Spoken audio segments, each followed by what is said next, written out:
accueillons ensemble le président de la région Normandie, Hervé Morin.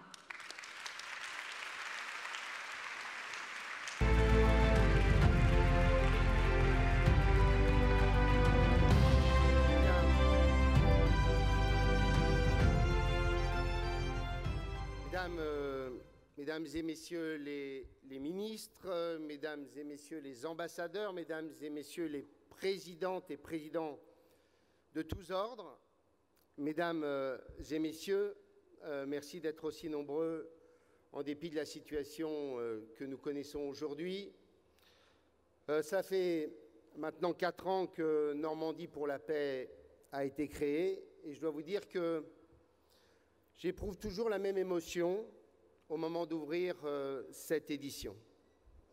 Émotion d'une part parce que bien sûr nous traitons durant ces 2 jours des enjeux parmi les plus graves de l'existence humaine.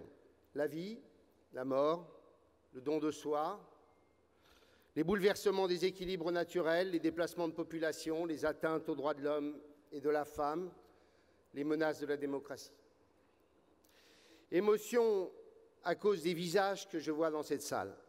D'habitude, nous avons en face de nous des vétérans qui côtoient les jeunes élèves de notre académie. Les derniers témoins du 6 juin ne sont pas avec nous aujourd'hui compte tenu des risques qui étaient trop grands pour leur santé. J'imagine qu'ils étaient prêts à braver le virus, car quand on a débarqué à Homa ou à Utah sous le feu des mitrailleuses et qu'on en a réchappé, on doit se dire que ce n'est pas cette menace virale qui vous enlèvera la vie. En tout cas, nous pensons très fort à eux et à leurs familles.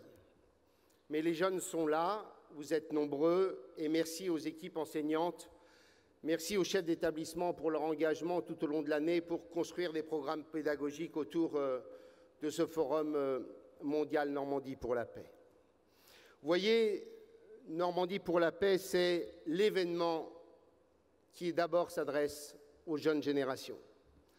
Vous en êtes les dépositaires. Vous êtes les héritiers de nos vétérans, de ces gamins pas beaucoup plus vieux que vous qui, un matin de juin 1944, sont venus sur nos plages pour libérer notre pays et restaurer la démocratie en Europe. Des milliers y ont trouvé la mort et beaucoup aussi, heureusement, ont survécu pour ensuite raconter le courage extraordinaire de leurs camarades, mais aussi transmettre, bien sûr, un message de liberté, mais peut-être plus encore un message de responsabilité. Comme la flamme de la résistance, vous devez faire en sorte que la flamme des héros de 1944 ne s'éteigne jamais. Émotion donc de prendre la parole devant vous à cette occasion, mais aussi fierté. J'ai été élu président de la région Normandie réunifiée il y a un peu plus de 5 ans, et avec mon compère François-Xavier Priolo, nous avons eu ce pari un peu fou de bâtir un forum mondial qui soit un des hauts lieux de la réflexion sur les questions de sécurité, de stabilité, de développement durable. Et je voudrais vraiment le remercier devant vous. C'est grâce à son énergie, mais aussi à son intelligence. Donc François-Xavier, merci 1000 fois pour ce que tu as su faire. Ce combat que j'ai souhaité mener à travers Normandie pour la paix, nous l'avons mené tous ensemble, mais nous pouvons en être fiers. Chaque année, notre forum est plus grand, plus fort, plus nourri, plus mondial, avec toujours plus d'invités, d'ateliers, de débats. Et je voudrais aussi remercier l'ensemble de nos partenaires médias qui se sont beaucoup impliqués dans le programme de ces 2 journées. Alors après nos grands Normands qui ont évoqué les questions de démocratie, de liberté, je pense à Tocqueville, dont les propos restent tellement modernes encore aujourd'hui, à Bernardin de Saint-Pierre et son traité de paix perpétuelle, c'est aussi un Normand, Aristide Briand, le pèlerin de la paix, Mendès France, le décolonisateur, nous avons voulu nous aussi avancer sur le chemin de la paix qu'ils avaient tracé. Nous l'avons à notre tour pavé pour que les générations à venir puissent l'emprunter et poursuivre sur la même voie. Même cette année, malgré la crise sanitaire, Normandie pour la paix est là. Nous avons adapté l'événement aux règles, mais pour rien au monde, comme le disaient François-Xavier et Frédéric, nous n'aurions déclaré forfait. Mesdames et messieurs, il n'y a pas d'année blanche pour construire la paix. Merci donc aux organisateurs. Merci à toutes celles et tous ceux qui ont permis de bâtir ce programme. Et permettez-moi de remercier plus particulièrement deux très grands universitaires que sont Nicole Niazotto et Bertrand Badi, qui nous éclairent pour leur intelligence et leur réflexion pour bâtir ce projet. Merci de ce travail accompli dans des conditions toutes particulières. Et merci enfin, mesdames et messieurs, à la bonne centaine d'agents, bien souvent bénévoles, qui participent à la réussite de cet événement.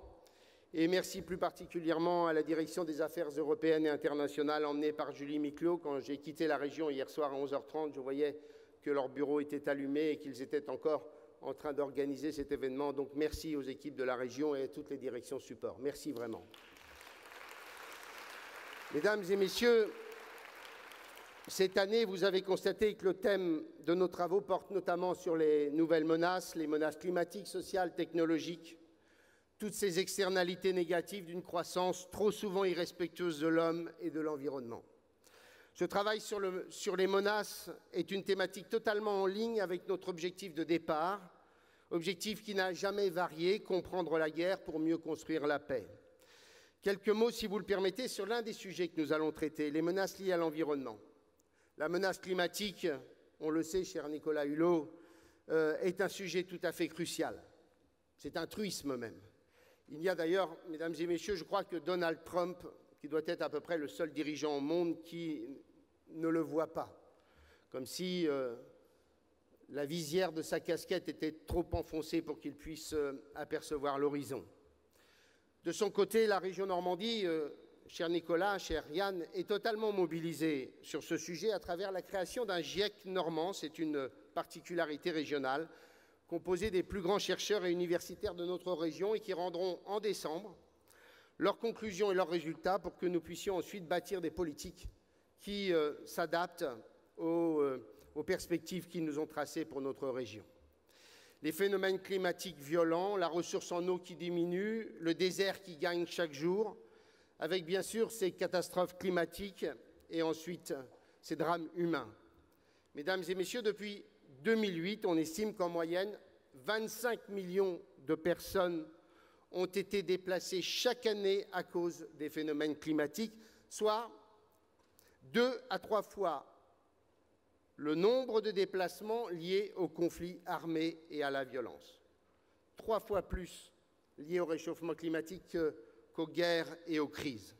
C'est comme si, mesdames et messieurs, un tiers des Français devaient quitter chaque année son lieu de vie. J'ajoute que ces peuples qui souffrent du dérèglement climatique sont les moins responsables de ce dérèglement parce qu'ils sont souvent aussi les plus pauvres.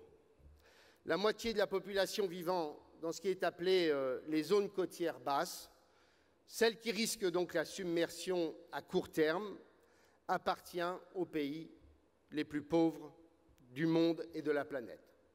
Femmes, enfants, groupes autochtones forcés de quitter leur foyer, leur lieu de vie, voilà le coût humain et l'injustice profonde du changement climatique. Ces climato-déplacés sont et seront les nouveaux damnés de la Terre. Ils perdent d'abord leur sécurité, mais plus encore, ils sont coupés de leur culture, de leur terre, parfois de leur civilisation. Les nouveaux harkis du climat doivent trouver un nouvel espace, un nouveau toit, attendu par personne, souhaité par personne, bien souvent rejeté comme indésirable. De là peut naître bien sûr le conflit, intérieur et civil, si c'est au sein d'un même pays, ou interétatique si les réfugiés climatiques ont passé la frontière.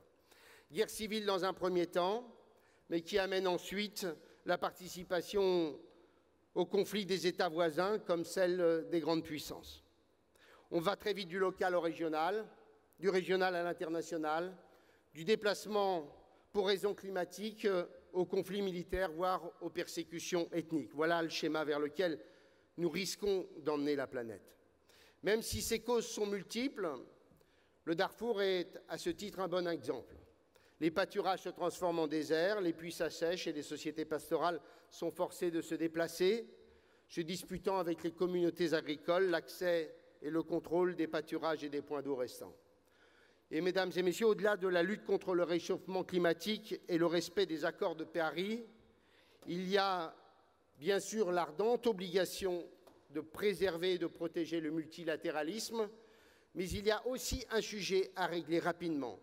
C'est d'aboutir à un statut de réfugié climatique reconnu à l'échelle internationale et par les Nations Unies, puisque nous en aurons, quoi qu'il arrive, plusieurs centaines de millions d'ici 2050.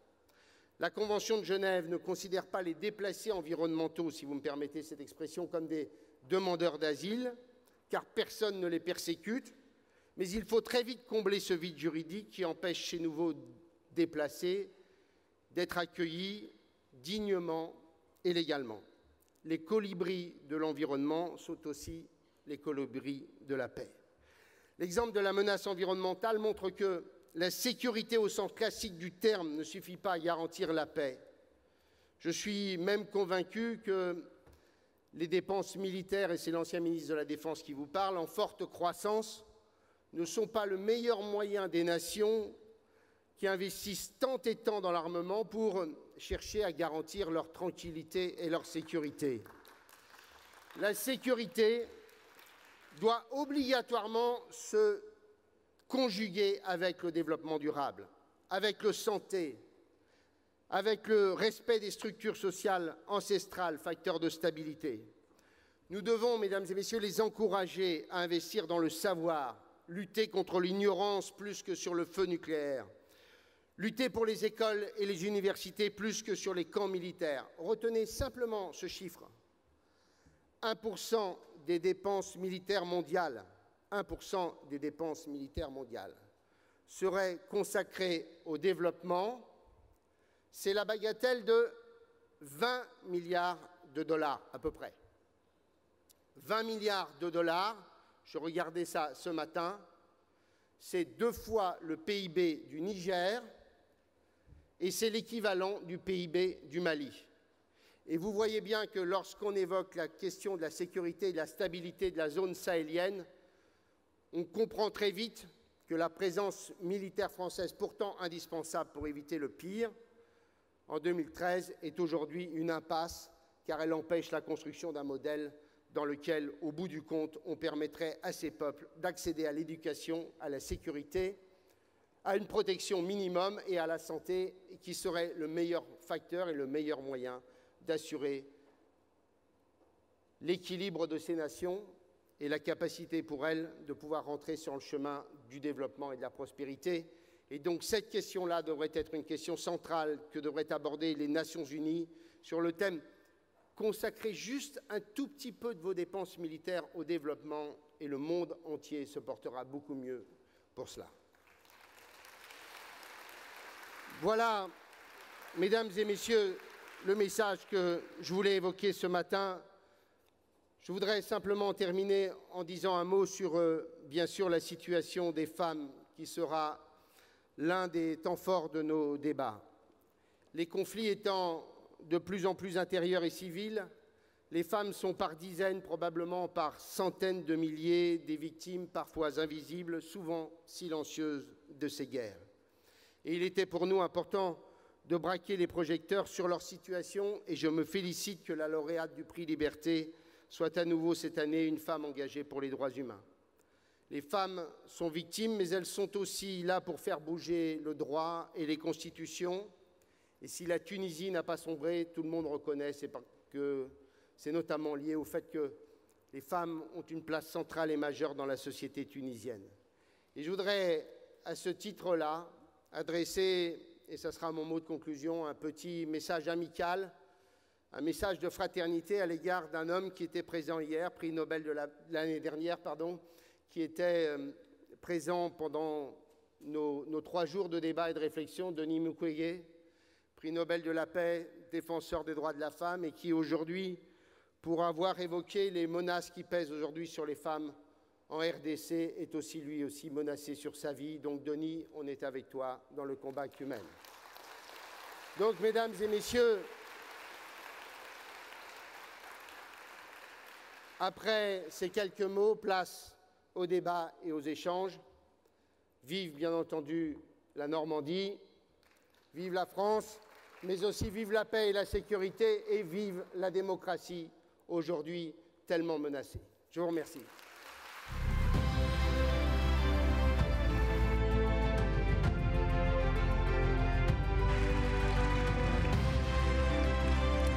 Merci, cher Hervé. Donc je déclare officiellement